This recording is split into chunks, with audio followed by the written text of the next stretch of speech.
جب چلوں تاریک راہ پل صراط، یا الہی جب چلوں تاریک راہ پل صراط، آفتاب ہاشمی نور الہدا کا ساتھ ہو، آفتاب ہاشمی نور الہدا کا ساتھ ہو، یا الہی جب سرے شمشیر پر چلنا پڑے، رب سلم کہنے والے غم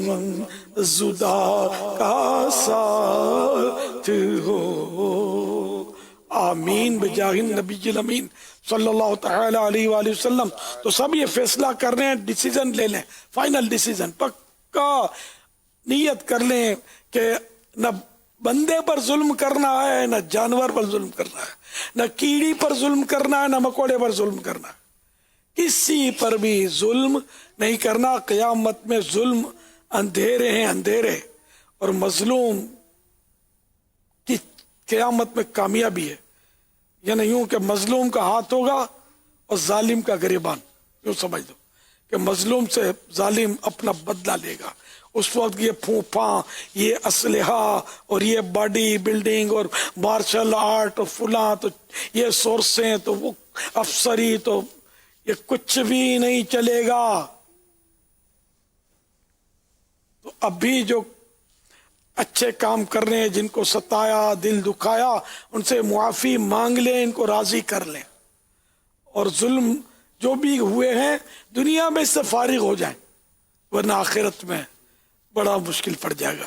اپنی نیکیاں دینی پڑیں گی جس پر ظلم کیا اس کو، اور نیکیاں نہ ہوئی یا ختم ہو گئی بانٹ بانٹ کے، ایک پر ظلم تھوڑی کیا ہوتا ہے، تو کئی پر ظلم کیا ہوتا ہے کرنے والوں نے، تو پھر ان کے مظلوموں کے گناہ، اب چلے چاہے حج بھی کیا، نمازیں بھی پڑھتے رہے، خیر خیرات بھی کی تھی، تو سب یہ مظلوم لے گئے، اب کچھ بھی نہیں ہے دینے کے لیے، اب مظلوموں کے گناہ متھے ڈالے جائیں گے ظالم کے، اور یوں یہ ظالم اپنے پاس دنیا کی نیکیاں لایا ہونے کے باوجود جہنم میں پھینک دیا جائے گا۔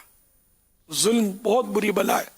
ایک رسالہ ہے مکتبۃ المدینہ کا، ظلم کا انجام، اس کو ضرور پڑھیے، انشاءاللہ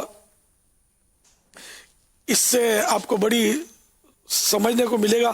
الحاوی للفتاوی جلد 2 صفحہ نمبر 138 دارالفکر بیروت پر ہے۔